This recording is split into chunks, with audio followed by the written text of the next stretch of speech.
Welcome back. I'm Eliott Rodriguez. Jim DeFiti is off this week. When I was planning this Father's Day edition of Facing South Florida, I wanted to focus on the important role fathers play in family life as providers, protectors, and mentors. And Willy Chirino more than fit the bill. The iconic Latin Grammy-winning Cuban salsa singer has been performing for more than 50 years and is adored by Miami's Cuban-American community. Willie is also a father of 6. So you know he's getting a lot of love on Father's Day. Willie, it is great to see you. I'm a big fan, and I wanted this opportunity to talk to you on Father's Day. This interview will air on Father's Day, so let me start by wishing you a happy Father's Day in advance. Same to you, Eliott. I'm a fan of yours too. I watch you all the time. You know, we have a few things in common. Besides, we're both Cuban. We both live in South Florida. We love it here. I understand that you have 6 children, right? Right, and 5 grandchildren. So I have 6 children also, but mine are all girls. I have 6 girls. Oh, so my God, I have 5 girls and a boy. It was Really? my last try. It's amazing that we're still alive, right? I don't win any arguments in my house. Do you? No, not such thing. I want to ask you, Willie, what are your plans for Father's Day? This year, you mean? Yeah, your plans for Father's Day this year. Oh, for Father's Day get together. We do a get together at the house. We do plans involved in music because all my kids are musicians, except my boy. He's in the music world, but not as a musician. So we get together and we get guitars. I'm sitting in the piano right now. And we play songs, especially by the Beatles, you know, we're Beatle lovers, Beatle maniacs over here in the house. So we sing all kinds of Beatles songs from everywhere. All my kids love Beatles too. I gave that to them and even to my grandchildren. Some of them love the Beatles. So we do a lot of that, a lot of, songs from all types of decades and stuff like that. But it's all around music. And we eat and we plan food. 2 of my children are great cooks. Both are born the same day, 11 years apart. And they are both great cooks, so they are in charge of their chefs. The sophisticated plates and all that, which I am a guajiro. I'm not a foodie guy, but they are people who really know about dishes and all that, and they prepare these wonderful dishes, and we sing music, and we have a great time. And we go to the pool, of course, because it's summer, and that's what it is, all about family and get together. That's wonderful. Let me ask you, how are you able to get your kids together? Because my daughters are grown, and most of them, they're married, they have their families. And I used to be able to get them all together for special occasions, but it's hard. It is hard. Because they have things going on in their lives. How are you able to do it? Well, sometimes I can't. Sometimes this year I will be able to, because I already made plans with Alana, who lives in LA, with my granddaughter Fiona, to come, especially for that for those days, that week. And Angie, who lives in Naples, right here, she's going to be able to come. And the rest live in the neighborhood. And we already planned, and we are going to be, the whole bunch is going to be here together on Father's Day. As a matter of fact, 2 of my kids, those 2 which I mentioned, my 5th and the 4th, born in the same day, is June 18th, which is in many occasions on Father's Day also. So that's right. So sometimes when that happens, my Father's Day routine goes out of the window, and we do a birthday blast. Let me ask you, do your kids ever talk to each other and say, your dad's favorite? They think you have a favorite? Because with my daughters, they think that one of them is the favorite. Now, obviously, you can't have a favorite, right? No. But do your kids think the same thing? As a matter of fact, I never heard that happen, but I do such a big effort for them not to believe that one of them is a favorite. I really try. even posting in Instagram or Facebook, I try to match it. Posting about my grandkids, I'm very careful about that because I don't want them to think that one is my favorite because none of them are. I love them all equally the same. And that's one of the reasons I wanted to talk to you, because I know how much family means to you. What does Father's Day mean to you, Willie?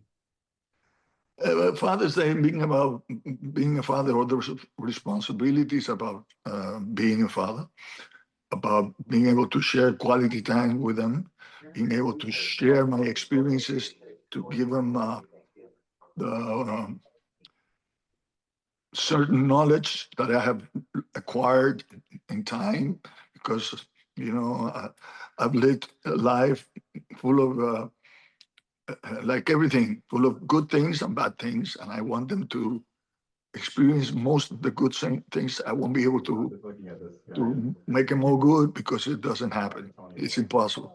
But especially the kids, my grandkids, I make a hell of an effort into getting to find time for themselves, to think, to plan their lives. I tell them, focus and concentrate on your life, of what you want. Find what it is that makes you passionate about, and try to think if you can make a living out of that. It's not hard. I mean, it's not simple. It is kind of hard, but if you can find it, it's one of the clues to have a happy life in the future. But in order to do that, you have to make a lot of time into not only what you want to do, but how to postulate your thoughts, how you visualize yourself into it. I think that's a secret of mine, which is not a secret. It's what I've learned, which works, really works, is visualize your future and dream big. I tell my kids, dream big, make it big. See yourself as a center of something important and plan for it. Focus and concentrate on achieving what it is that you visualize yourself being in the future.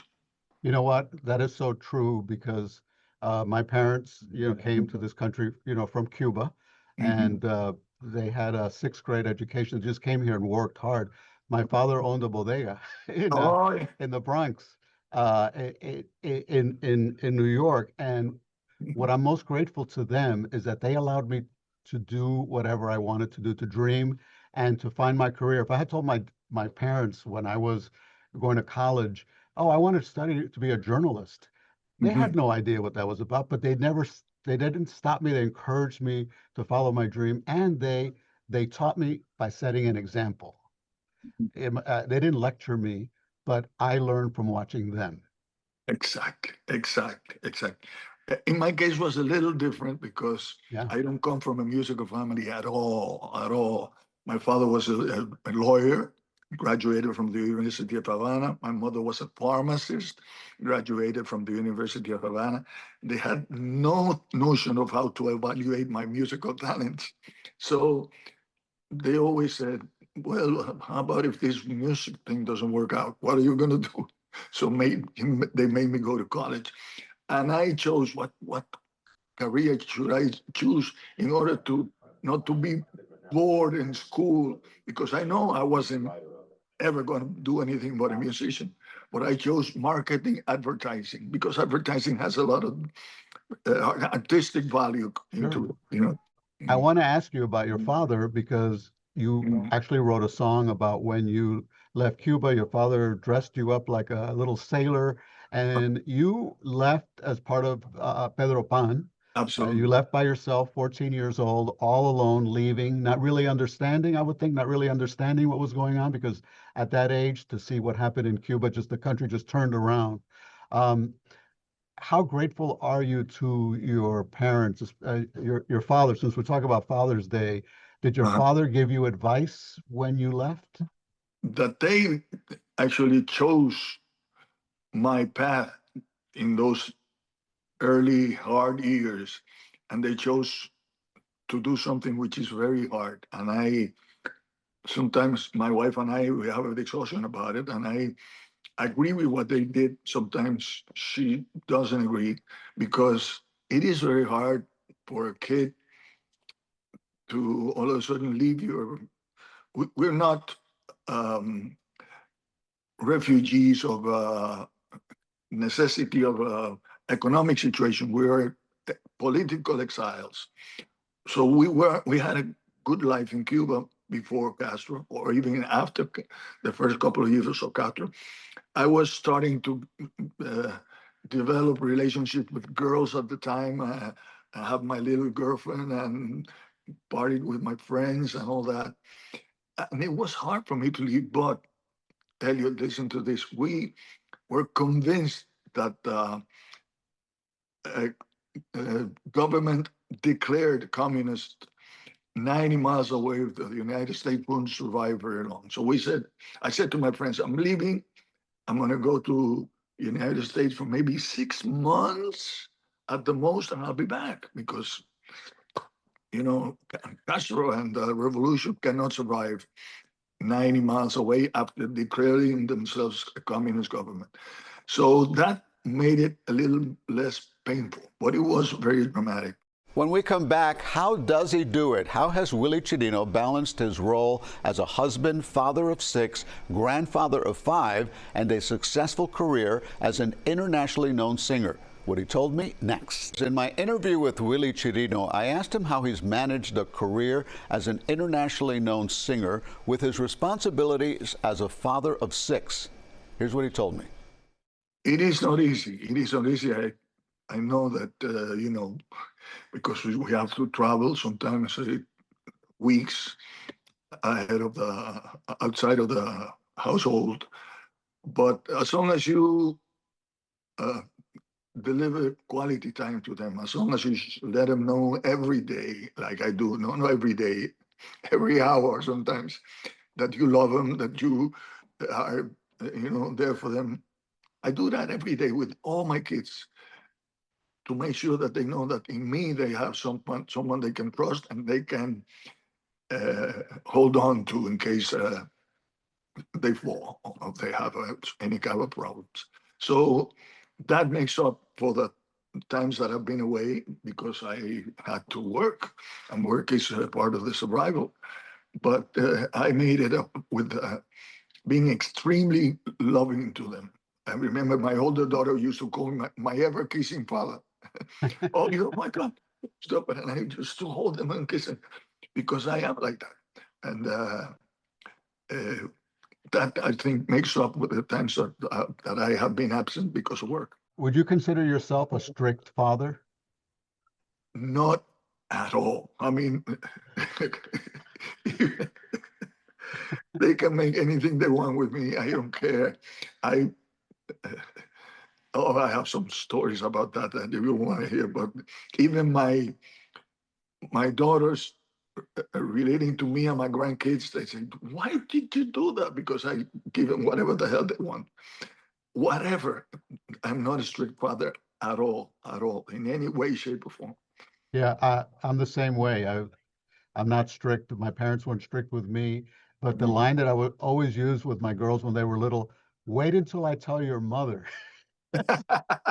So we would play good cop, bad cop. I was the good cop. She would be the bad. Is your wife strict? Was your wife strict with them? It's Stricter. a lot more than I am. Let's put it that way. A lot more than I am. I am. No, I don't want to say the word. But God, they do anything they want with me. Anything they want. Willie, it has been such a pleasure. It's been a while since you and I talk, and I'm just so grateful to have spent this time with you. And I just want to wish you the best Father's Day ever. Enjoy it with your kids and your grandchildren, and just make the best of it. Thank you, Eliott. Same to you. I wish you could get the 6 of them together. Have a great time. I'm going to keep trying. Yeah. Okay, thank you very much. I know it's hard, almost It's impossible. hard, but it's worth it. God Thank bless you. Thank you, God Willie. bless. Muchas gracias. Gracias a ti.